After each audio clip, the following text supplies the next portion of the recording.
bapak saya polisi militer dan ibu saya pun koas. Cuman waktu SMA karena saya hobinya adalah ngedebat wali kelas saya. Enaknya jam 95 adalah ketika kita bandel tidak terdeteksi dengan apapun juga di sosial media gitu ya. Ya kayak chattingnya pun masih Yahoo Messenger. ya atau Mi chat apa aku salah. MIR chat ya. Oh iya.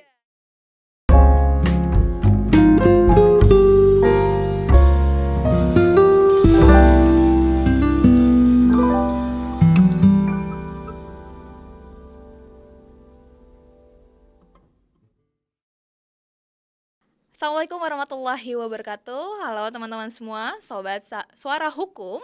Kembali lagi ke segmen Upskill, Upgrade Your Career Preparation, di mana kali ini sudah ada kedatangan tamu yang sangat luar biasa, yaitu salah satu alumni berprestasi dari Fakultas Hukum Universitas Pancasila. Mungkin pertama-tama saya akan kenalkan terlebih dahulu. Bersama kita sudah ada Bapak Tri Junanto Wicaksono. Ya. Biasanya kalau alumni biasanya abang ya. Ya, boleh panggil abang nggak nih? Boleh, abang juga nggak apa-apa. Kakak nggak masalah juga Ya gitu ya. ampun. Iya. Nah, Bang Tri Junanto Wicaksono biasa dipanggil Bang Anto ya, Bang? Iya, kalau di kampus jadi ketahuan. Jadi kalau yang manggil Anto berarti teman kampus. Oh gitu. Kalau yang teman kampus manggil Tri berarti nggak ada kata tamat mulutnya. Oh gitu. Ketahuan ya. Ketahuan berarti. Baik, Bang Anto atau Bang Tri ini merupakan alumni Fakultas Hukum Universitas Pancasila angkatan 1995. Betul. Lulus 1999 dan selanjutnya beliau juga melanjutkan pendidikan di master di Universitas Pelita Harapan, Master Hukum, Master of Law. Ya 2001.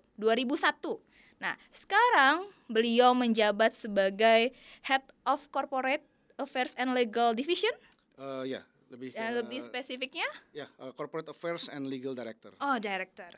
Mohon maaf. No Jadi ngeri nih jadi. Oke. Nah, di mana yaitu di PT Amarta Indah Otsuka, betul ya, Bang ya? Betul. Oke. Salah satu perusahaan Jepang yang ada di Indonesia dengan produk yang luar biasa dan prestasi beliau juga sangat luar biasa kalau teman-teman baca CV-nya dan berbagai macam tulisan hukum ya di berbagai macam platform. Ini produknya nih, kalau bicara Otsuka ini produknya. Oh, oke. Iya. Nah, bisa dilihat ya teman-teman ya. Sweat dan lain-lain gitu ya. Oke. Nah, ini mah sudah dekat pasti dengan teman-teman semua nih. Ya. Mudah-mudahan semua pada minum dan makan ya. Siap. Baik, Oke. Bang Anto. Ya. Jadi segmen ini nih kita undang dari Career Empowerment Program Fakultas Hukum Universitas Pancasila yang namanya Upskill. Upskill itu maksudnya adalah supaya memberikan informasi kepada teman-teman gimana sih strategi dan struggle-nya seorang profesional hukum gitu. Dari awal, dari mungkin masa remaja sampai dengan mencapai profesional sekarang, profesi sekarang. Nah, mungkin itu bisa jadi gambaran. Kayak mungkin saja teman-teman yang ada atau yang nonton podcast ini bisa jadi, kayaknya gue sama deh kayaknya pas mudanya. Bandel-bandel gitu ya pokoknya. Ya, belum tahu nanti kan siapa tahu Ya. pas lulus, wah jangan-jangan melebihi kita gitu kan, jadi director dan sebagainya. Nah, boleh dong Bang Anto cerita profil singkat atau Bang Anto itu lahir kapan gitu, asli mana gitu ya, sampai dengan bisa sekolah di Fakultas Hukum Universitas Pancasila dan sekarang menjadi salah satu board of director ya. Silakan Bang. Ya, terima kasih. Jadi perkenalkan teman-teman semuanya, nama saya Tri Junanto Wicaksono ya. Kalau dari banyak OOO-nya berarti saya benar-benar keturunan Jerman gitu ya. Salah ya, keturunan Jawa. Jadi orang tua saya, bapak saya orang Surabaya, ibu saya orang Jogja. Tapi saya nggak punya kampung, Mbak. Aduh, gimana Jadi tuh? dari kecil sampai gede di Jakarta. Jadi kalau orang pulang kampung saya yang dada-dadain aja gitu ya. Jadi saya dari kelahiran orang tua yang militer. Jadi bapak saya polisi militer dan ibu saya pun kowat. Gitu. Jadi saya memang terdidik dari keluarga militer. Dari keluarga militer, didikan keluarga militer itu benar-benar yang bicara keras lah ya. Mungkin teman-teman Gen Z sekarang mungkin belum bisa ngebayangkan gimana ya, tapi kalau zaman dulu ya udah biasa lah, kalau bicara kopel dibuka itu udah siap-siap gitu ya. Tapi itu zaman dulu, itu tidak bisa diaplikasikan yang sekarang. Saya dulu terus kemudian kecil di Bandung, terus besar di Jakarta, terus sampai Saya di SMP SD 01 di Kedoya Utara di daerah dekat Kebun Jeruk di Kebun Jeruk situ. SMP saya 75 di Kebun Jeruk juga dan SMA 65 juga di Kebun Jeruk gitu ya. Jadi nggak jauh-jauh dari situ. Nah karena nggak jauh-jauh dari situ, saya dari Kebun Jeruk Jakarta Barat. Saya bilang ini kenapa nih saya nggak daerahnya kok di situ-situ terus gitu. Pengen cari kuliah yang agak jauhan gitu ya. Dan karena negeri nggak diterima gitu ya, karena utama pasti negeri ya, UI nggak diterima, gimana kalau kita cari yang sebelahnya UI gitu ya. Oke. Jadi intinya adalah dulu kakak sepupu saya kuliah juga di sini angkatan 92. Oh ya. Jadi dia memperkenalkan Pancasila kepada saya dan merupakan kuliah yang menurut dia adalah kuliah yang fakultas yang bagus gitu ya. Sebetulnya kalau bicara ada salah satu kompetitor di sini yang dekat rumah saya ya, cuman saya pikir saya mau seperti tadi, saya mau keluar dari area Jakarta Barat gitu ya. Dan setelah dapat bimbingan, dapat briefing juga dari kakak sepupu saya, akhirnya saya melamar di Universitas Pancasila seperti itu. Nah, kalau pertanyaannya kenapa Fakultas Hukum ini agak unik? Karena dari dulu saya nggak jelas, kayak mau masuk apa waktu SMA. Cuman waktu SMA karena saya hobinya adalah ngedebat wali kelas saya. Oh gitu. Saya dulu kebetulan wakil ketua kelas gitu. Ya. Wakil ketua kelas gitu ya. Jadi setiap kali ada apa saya debatin terus wali kelas saya. Saya debatin terus, nggak bisa Pak gini. Akhirnya sama wali kelas saya dan saya harus berterima kasih juga dengan wali kelas saya juga dulu yang memang Tri, kamu lebih baik masuk hukum deh. Kenapa Pak? Ya soalnya kamu ngedebatin saya mulu, jadi kamu masuk di hukum pas tuh buat adu debat sama yang lainnya gitu. Itu maksudnya bercanda, tapi akhirnya di otak saya, top of mind saya, wah bener juga ya. Kenapa nggak saya masuk fakultas hukum gitu. Dan akhirnya ya setelah dari tadi masukan dari Pancasila dan secara cari tahu tentang fakultas hukum dan akhirnya saya ngelamar di Fakultas Hukum Pancasila ini. Gitu ceritanya. Nah, apalagi tahun 95 itu kan apa namanya ya? Dunia masa muda itu waduh. Enaknya jam 95 adalah ketika kita bandel tidak terdeteksi dengan apapun juga di sosial media gitu ya. Salah ya, maksudnya. Kalau bandelnya kita nggak tahu bandel mana ya. Kan, iya, gitu ya. Siap. Jadi sampai kapanpun juga tidak ada jejak-jejak digital kita gitu. Yeah. Enaknya 95 gitu. Ya tapi memang ya 95 juga ya memang gini, memang kita berbeda dengan anak-anak sekarang gitu ya. Zaman dulu kalau kebetulan anak saya juga baru masuk mahasiswa juga gitu ya.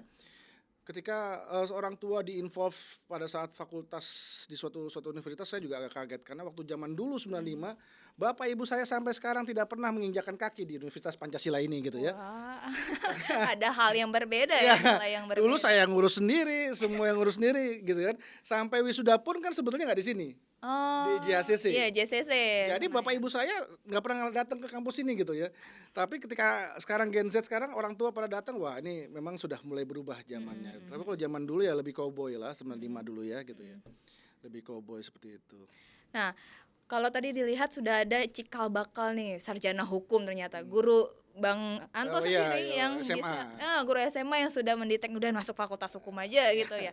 Nah, kemudian sampai dengan dari duduk di Fakultas Hukum Universitas Pancasila. Nah, bagaimana proses mahasiswa pada saat itu, Bang? Ya, jadi ya kan pertama kali ya dulu masuk dan memang ospeknya juga lumayan agak keras dulu ya 95 dulu ya. Tahun 95 gitu. Tapi untung ada salah satu senior saya yang masih ingat sekarang mungkin 92 Mas Baron dulu ya. Dulu Mas Baron dia pemain musik juga. Dan ketika saya ospek dan saya juga main musik gitu. Dia tahu saya bisa main drum segala macam dan wah akhirnya dia dekat sama saya dan juga pada saat akhir ospek itu kita ada ke daerah Puncak atau Bogor saya lupa untuk perkemahan itu sampai dipinjam tuh alat drum saya tuh buat kampus setelah ospek kampus dipinjam untuk acara di Bogor dan akhirnya karena seperti itu mulai dekat dengan senior, mulai dekat dengan junior juga. Dan saya merasa persahabatan kita di 95 terutama gitu ya sangat kental banget gitu ya. Sangat kental benar-benar yang memang ya kalau bicara itu one for all for one juga. Jadi semuanya ya memang untuk kita semua gitu ya.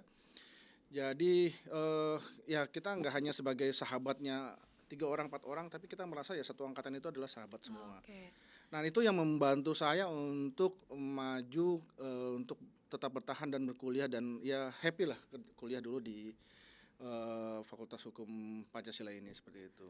Nah, sangat luar biasa ya kekeluargaannya di angkatan Yes. 95. Nah, apakah nilai itu bisa setelah lulus gimana, Bang? Ya, Saya yakin nih sampai sekarang juga masih komunikasi dengan baik. Nah, masih komunikasi dan sampai sekarang pun ya kita ada WhatsApp grup dan lain-lain segala macam masih kental dan kalaupun kita misalnya ada yang kemarin kita ngeliat ada teman-teman yang nggak pernah gabung, nggak pernah ini akhirnya yuk kita motoran bareng gitu. Jadi kita pakai motor bareng, kita samperin ke rumah teman-teman gitu yang yuk kita akhirnya ke rumah salah satu teman yang jarang ngumpul gitu. Jadi bagaimana coba kita embrace mereka, kita nggak bawa mereka yuk kita gabung sama kita seperti itu. Nah, apalagi dari tahun setelah lulus tahun 99 ya, Bang. 99 sampai dengan profesi sekarang Ya. sebagai salah satu petinggi di PT Amarta Indah Otsuka gitu kan. Nah, itu perjalanan gimana tuh? Bisa di-sharing ke teman-teman. Ya, sebetulnya jadi saya sangat berterima kasih dengan Universitas Pancasila ini sebetulnya. Kenapa? Jadi dulu waktu saya mau akhir-akhir lulus itu Universitas Pancasila tuh ada namanya, kalau nggak saya lupa namanya PPKM, Program Pengembangan Kemampuan Mahasiswa seperti itu. Itu yang mengembangkan adalah Wadek 3 Mas Ade almarhum. Nah, saya ikut ke sana dulu sampai kita datang ke BNN segala macam begitu loh dan akhirnya kita bagaimana meng-create suatu seminar. Jadi akhirnya kita membuat suatu seminar-seminar dari tim itu, dari tim PPKM itu. Nah, mungkin karena saya juga aktif ya, kayak ya dari dulu emang bacotnya emang ini mulu ya. Kalau ada apa-apa gitu mau BNN segala macam ngebacot aja terus gitu di sana gitu. Mas Ade mungkin melihat saya segala macam dan ada beberapa teman yang lain. Jadi ketika saya lulus 99, sempat nganggur kira-kira 4 atau 5 bulan. Terus kemudian ada perusahaan pertama saya namanya Kokusai Gododenso, itu anak perusahaannya Honda. Oke. Anak perusahaan Honda, dia memproduksi semua spare part untuk motor Honda. Nah, mereka datang ke Pancasila untuk merekrut sarjana hukum, fresh graduate. Mas Ade merekomendasikan saya. Jadi ada 10 orang direkomendasikan oleh Mas Ade untuk tes di Honda itu. Pada saat itu sudah lulus. Sudah lulus, Oh, sudah lulus tahun baru. 2000. Oke. Tahun 2000, saya lulus 99. Tahun 2000 Mas Ade merekomendasikan 10 orang, banyakan senior sih, banyakan senior, termasuk saya juga. Kemudian tes di Honda dan saya satu-satunya yang lulus. Oh. Gitu. Dan makanya saya sangat berterima kasih buat Mas Ade almarhum. Karena Mas Ade yang rekomendasi saya, ya walaupun kita harus tes juga, tapi saya bisa bermulai karir di Honda itu. Nah, waktu Honda saya kerja di 2000, kemudian tahun 2003 itu banyak motor-motor Cina. Ya. Motor-motor Cina kan, akhirnya motor-motor Cina, Honda akhirnya goyang, terus akhirnya mereka memecahkan perusahaan jadi 7 perusahaan. 7 perusahaan itu yang awalnya kita membuat spare part untuk Honda, akhirnya maker-maker itu bikin sendiri 7 perusahaan. Akhirnya saya ke salah satu perusahaan tersebut namanya Indonesia Nippon Seiki. Oke. Nah, saya balik lagi bicara ke Honda. Pertama kali saya fresh graduate, benar-benar fresh graduate, nggak ngerti apa-apa. Dan perusahaan itu tidak punya legal sama sekali. Jadi memang saya punya kebiasaan dimasuk suatu perusahaan dicemplungin gitu ya. Suruh berenang sendiri, nggak tahu bisa berenang apa nggak, pokoknya cemplungin aja gitu ya. Jadi di KGD itu atau di anak perusahaan Honda ini saya belum ada legal dan saya harus belajar. Untungnya mereka juga pakai law firm, dulu pakai Kartini Mulyadi. Saya belajar banyak dengan tim dari Kartini Mulyadi. Dan juga ada senior saya di Astra Honda Motor yang mengajari saya juga gitu ya. Tapi memang itu sendiri. Jadi pertama kali bukan bicara legal tapi bicara mengenai pada saat itu ada kebutuhan untuk ISO 14001 mengenai lingkungan hidup. Jadi saya benar-benar belajar tentang hukum lingkungan. Ada dasar-dasar yang kita dapat dari hukum lingkungan waktu zaman dulu, tapi ya hanya scratch aja lah, hanya surface aja di luar aja, tapi kita harus mendalami lagi seperti itu. Dari setelah itu baru saya belajar macam-macam, belajar perizinan seperti apa, ya kan, bahkan sampai IMB ngurus sendiri gitu ya, sampai tenteng-tenteng dulu. IMB sekarang masih tinggal digital atau plakatnya, dulu sampai papan segede gambreng gini ya saya harus bawa-bawa gitu ya. Semua perizinan kita harus belajar dari dasar gitu. Setelah itu pindah ke Nippon Seiki. Nah, itu saya masih staff.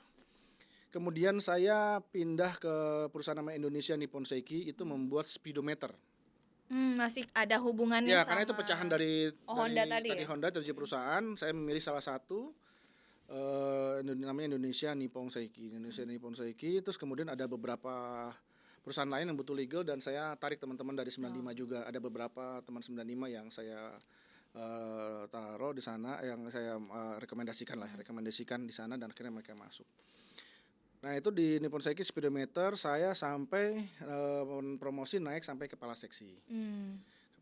Terus kemudian di tahun 2005 saya direkrut sama PT Takeda Indonesia. Itu farmasi. Ya kan, itu farmasi juga perusahaan farmasi Jepang itu ada di Jakarta. Sudirman dulunya. Nah itu saya kerja dari tahun 2005 masuk sebagai supervisor. Kemudian saya sampai 2009 saya sudah naik level manager. Kemudian 2009 saya masuk ke Otsuka. 2009. 2009. 2009 sampai sekarang 2023. Wah, berapa tahun itu ya? Itu udah 14 tahun berarti. 14 tahun lebih. Iya. 14 tahun lebih saya ini, jadi kalau kita bicara karir saya 23 tahun. Sampai sekarang 14 tahun berarti mostly mayoritas pengalaman saya di Amarta Indah Otsuka ini gitu. Jadi 2009 saya masuk manajer, kemudian dari manajer kemudian berapa tahun kemudian saya senior manager. Dari senior manager saya naik general manager. Dari general manager saya naik direktur. Setelah dari direktur saya naik BOD. Oke. Nah, dari sekian banyak 24 tahun ya, Bang? 23 tahun. 23 tahun setelah lulus dan bekerja dunia kerja senyata-nyatanya nih. Nah, itu ada nggak sih pengalaman yang berbekas sekali? Jadi pengalaman selalu teringat gitu ketika sampai dengan hari ini. Ada nggak selama 23 tahun itu di berbagai macam perusahaan atau mungkin spesifik di salah satu perusahaan mungkin? Kalau pengalaman banyak sekali gitu ya. Tapi yang boleh saya ceritakan mungkin nggak semuanya. Iya. Ya kan? Karena kalau kita bicara legal tuh ya harus ada beberapa yang harus kita tahan dulu gitu ya, nggak boleh semuanya kita ceritakan karena bicara confidentiality gitu ya. Atau paling enggak ini supaya teman-teman mahasiswa Fakultas Hukum ataupun lulusan dari Fakultas Hukum bisa nanti ketika di dunia kerja itu nanti akan bertemu dengan hal ini loh. Gitu. Jadi gini, pertama adalah kalau saya bicara pengalaman saya adalah ketika saya baru lulus, kan saya lulus 99, baru kerja 2000, kemudian 2003 pecah. Bayangkan fresh graduate, baru punya pengalaman 3 tahun, nggak nyampe 3 tahun, dan harus mengurusi likuidasi suatu perusahaan dan membentuk 7 perusahaan yang berbeda. Itu gimana nggak stres gitu ya. Sampai dulu saya tipes, masuk rumah sakit gitu loh, tipes gitu loh. Tapi apa sih yang diambil dari situ adalah don't ever give up. Jangan pernah kalian menyerah. Ketika ada masalah yang besar, ya oke, masalah. Semua pasti bisa diatasi. Semua pasti bisa, pelan-pelan aja. Gitu loh. Jangan yang ada masalah ya udah pergi lu tinggalin gitu loh. Enggak, ya udah, enggak akan ada masalah, tapi pelan-pelan satu selesai, satu masalah selesai. Nah, ini bisa saya ceritakan. Bahkan dulu jadi ada di waktu saya masih staff gitu loh. Saya dapat penekanan dari GM di sana. Waduh, langsung GM di sana. Ya, jauh banget itu. Levelnya udah jauh. Masih staff, ada senior staff, pokoknya jauh sekali. GM itu langsung datang ke saya. Pastikan bilang sama nanti Jepang-Jepangnya, yang nanti yang perusahaan-perusahaan kan jadi Honda ini akan pecah di 7 perusahaan itu Jepang semua. Dan mereka investor-investor asing yang baru kan. Tolong kamu bilang sama Jepang sana bahwa yang jadi BOD itu harus orang Indonesia, nggak boleh orang asing. Ya, secara aturan nggak ada itu undang-undang PT. Pada saat undang-undang PM nggak ada. Walaupun perusahaan asing ya jadi direksi bisa juga orang asing semua, nggak boleh. Nggak, orang Indonesia nggak ada pun nggak ada masalah. Sampai sekarang pun nggak ada masalah. Tapi saya dibuat seperti apa supaya GM di sana jadi direktur semua. Oh iya juga ya.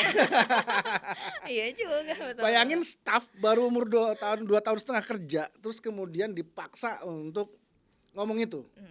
Ya itu bagi saya tekanan batin banget. Tapi you have to tell the truth.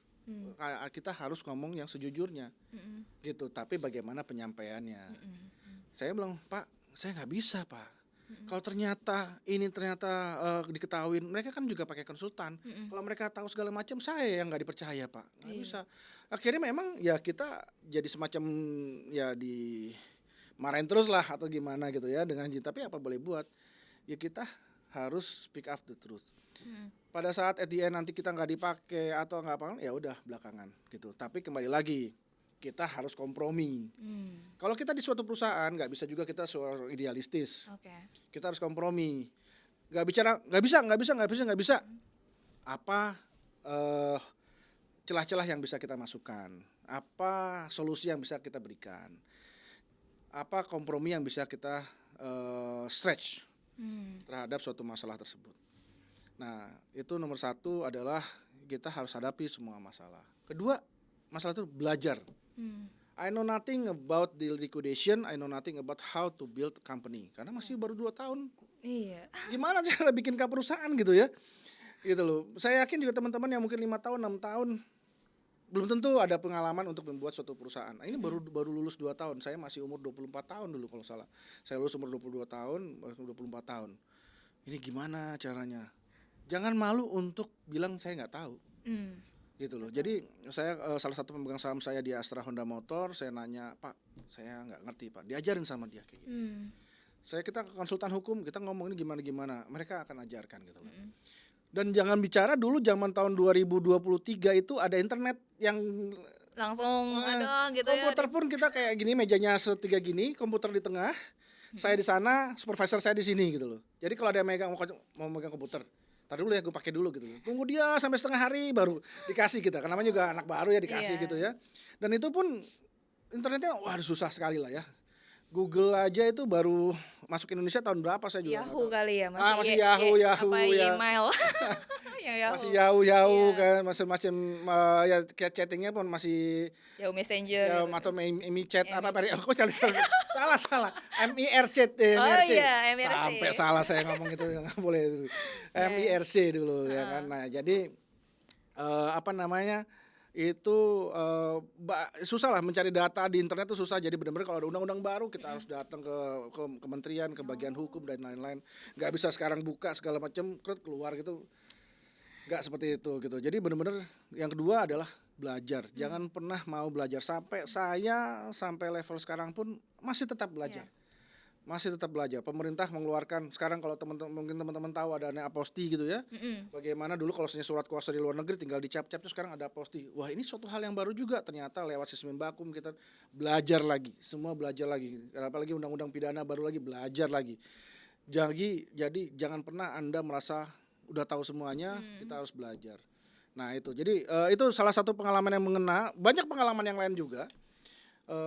Tapi saya nggak bisa cerita di sini karena ini banyak yang bicara rahasia perusahaan juga. Siap. Nah, berkaitan nih Bang, soal tadi pada saat baru 3 tahun diterjunkan langsung menghadapi permasalahan untuk melakukan membuat perusahaan-perusahaan baru, dipecah jadi 7 perusahaan. Di kuliah terima nggak materi itu? Nah, ini mungkin bagi yang lain yang pernah jadi anak buah saya selalu ngomong. Ya, mohon maaf buat para akademisi gitu ya, saya harus jujur gitu ya. Ketika anak baru masuk ke tim perusahaan saya, dan saya akan selalu ngomong bahwa apa yang kamu dapat di perusahaan yang bisa kamu terapkan di sini only maximum of 30%. Hanya maksimal 30% yang kamu bisa dapat dari kampus dan bisa diterapkan di sini. Di mana 70%-nya adalah experience di perusahaan. Gitu. Jadi jangan kamu mentang lulus di perusahaan atau di suatu universitas yang mungkin bonafit atau segala macam, I'm very smart gitu loh. I know everything. No. Kamu punya tahu 30%. Iya. Ya kan? 70%-nya harus belajar di sini. Tapi we need that 30% as basic. Kita butuh 30% itu sebagai dasarnya. Kalau enggak ya susah juga ngajarin ya kan. Lu ngerti ini enggak? Ya 13-20 apaan yang lu gini apaan tuh Pak gitu ya. Jadi kita butuh 30% itu. Tapi jangan mangkak mentang-mentang lulusan kumlot. Iya. Iya kan? Cuma 30%, 70%-nya harus belajar di sini gitu. Oke. Nah, berarti memang dunia kerja dengan dunia perkuliahan tuh kadang memang nggak sesuai atau butuh Very dorongan. different. Ya tergantung tergantung kantornya juga, ada yang toxic, ada yang family matters, ada yang dia ngemong gitu ya. Tapi very very different. Maksudnya gini, ketika di kampus ada dosen yang peduli juga, masih peduli lu kuliahnya sampai segala macam. Ketika teman-teman gagal di kampus, itu juga bisa mempengaruhi kredibilitas dari suatu dosen, Hmm. seorang dosen atau kampusnya, bener nggak ngajarin gitu ya. Tapi di perusahaan, ya kalau lo nggak bagus lo keluar, Iya. ya gitu loh. Kalau ada yang beda, ada yang sebetulnya ada yang ya yang bagi orang HR dulu yang atau orang-orang yang ada termsnya adalah ya kalau nggak bisa dibina ya dibinasakan. Aduh. Itu kasarnya ya. Itu juga itu yang harus bisa diperhatikan juga Ya nih buat istilahnya teman-teman ya nih. kalau emang kamu nggak bisa diajarin dan nggak mau berubah dan nggak mau nih, ya udah silakan keluar. Nah, Bang, sekalian nih saya informasikan juga nih. Kan pasca 2021 itu ada yang namanya program Merdeka Belajar Kampus Merdeka. Nah, salah satunya itu adalah perguruan tinggi harus menyediakan membuka peluang mahasiswa untuk bisa magang selama 1 semester, Ya. yang kemudian dia full magang tuh, nggak perlu kuliah atau istilah kasar gitu ya, atau dikonversi, proses magangnya dikonversi 20 SKS setara dia perkuliahan. Nah, menurut Abang tuh dari sisi pandangan sebagai corporate gitu ya, corporate lawyer ataupun dari sisi corporate, kira-kira program itu bagus gak? Menurut saya sangat bagus. Menurut saya sangat bagus. Jadi gini, itu nggak ada di zaman waktu saya kuliah dulu dan lulus tuh nggak ada. Jadi benar-benar you know nothing ketika lulus tuh benar-benar yang kita nggak tahu experience terhadap dunia kerja. Tapi dengan adanya magang ini kita dapat minimal experience 4 bulan 6 bulan bagaimana situasi kerja. Oh seperti kayak gini tuh gitu loh. Bagaimana attitude yang harus kita jalankan di suatu perusahaan gitu. Karena basically nggak semua knowledge is matters, attitude also matters gitu loh. Itu yang kadang-kadang yang harus teman-teman Gen Z nih ya, itu harus benar-benar yang menyadari gitu ya, menyadari gitu loh. Apa namanya, bahwa kita harus juga bukan berarti sujud sama yang senior gitu tuh enggak. Unggu-unggu gitu ya? Ya Bang? enggak. Kita juga apalagi kalau saya di Otsuka asik nih. Dari direktur sampai bawahan tuh nggak terlalu banyak gap. Maksudnya sampai bahkan kemarin kita habis riding bareng-bareng nih dari yang level intern, magang sampai saya level direktur, kita driving bareng-bareng karena basically kita sangat kekeluargaan. Tapi tergantung perusahaan mana yang Anda masukin ya. Kadang-kadang kalau perusahaan yang secara militer bukan secara militer, dia menerapkan kayak militer gitu, dia ada gap, nah ada juga gitu. Tergantung saya bilang tadi, apakah perusahaannya toksik atau perusahaannya asik gitu ya. Itu macam-macam. Cuman kembali lagi yang teman-teman sampaikan bahwa magang itu penting. Magang itu bagi saya adalah penting supaya teman-teman bisa tahu gitu loh. Mendapatkan feel-nya bagaimana pekerjaan bekerja di suatu perusahaan atau instansi seperti apa. Oke. Gitu. Berarti memang magang itu sebenarnya sarana yang bisa dimanfaatkan oleh mahasiswa khususnya. Karena kan kalau magang MBKM itu memang fasilitas yang disediakan oleh perguruan tinggi. Tinggal itu adalah haknya mahasiswa. Mau ikut silakan, bagus. Mau tidak mengambil dia dengan ada kuliah, option. iya, kuliah reguler pun nggak apa-apa. Gitu. Cuman itu jadi peluang besar gitu. Apalagi dengan misalnya teman-teman yang berniat jadi house legal atau di corporate gitu kan. Apalagi PT Amarta Indah Otsuka itu baru dapat award ya, Bang. Iya, aduh saya nggak bawa award saya lagi ya. Jadi kita baru tahun ini memenangkan the best in-house counsel di Indonesia untuk sektor food and beverage. Jadi kita di most innovative in-house counsel di Indonesia untuk food and beverage. Jadi kembali lagi saya sama bahwa kita sebagai legal udah aturan. Nah kita tugasnya juga perjanjian, terus bikin review perjanjian, terus kemudian legal opinion, udah gitu aja. Enggak, kita untuk bisa berkembang kita harus bisa berinovasi. Oh ya. Berinovasi. Apa yang kita lakukan contohnya di PT Amarta Indah Suka apa? Kita melakukan digitalisasi. Oke. Jadi selama ini orang minta perjanjian ngasih berkas, ngasih email gitu ya. Kita enggak, sekarang udah pakai sistem namanya iContract. Mereka cuma klik masukin iContract, terus kemudian apa sih yang terms and condition yang mau dimasukin segala macam, dikirim nanti kayak ada ticketing. Jadi first come first serve gitu ya. Tiketing segala macam. Terus udah gitu kita mempunyai kayak semacam Otsuka ilmu. Jadi semua training ada dalam satu masalah itu, ada dalam satu aplikasi itu.